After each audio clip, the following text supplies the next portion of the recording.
Test. Test. Okay, mic is working. Hello, and welcome to FaniBear's Diner's night shift job.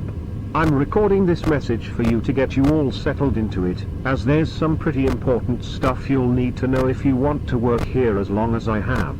I'm actually finishing up my 4th week right now, of which I've been told is record-breaking according to management. Management also doesn't really like me though. I have a feeling they like it more when they have an open night guard position for like tax reasons or something, and me working for so long is bothering them. I'd have left sooner if the pay here wasn't surprisingly good for night guard duty.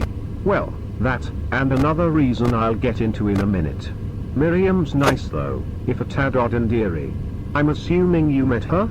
Oh right, this is a one-sided conversation. I'm assuming you've at least been briefed about what your job entails.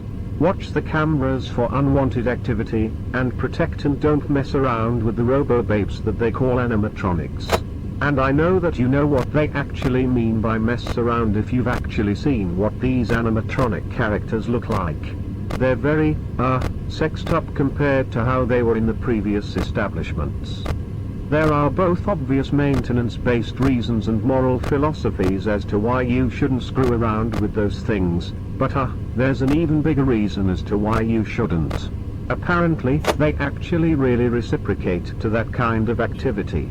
A bit too well even, to the point that not only are they very insistent about it, the act itself allegedly becomes so intense that there's a high chance of actual death in the participant.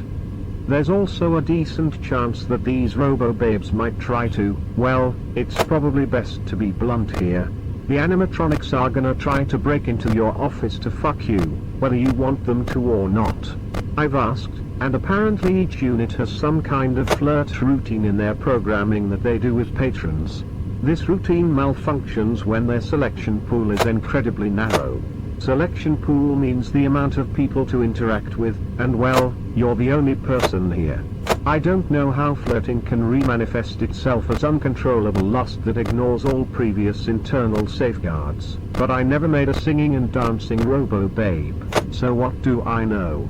Now, I realize that what I just described may or may not be terrifying, depending on how much you value your life versus how much you value robo-babe sex, but don't let this all drive you into a panic.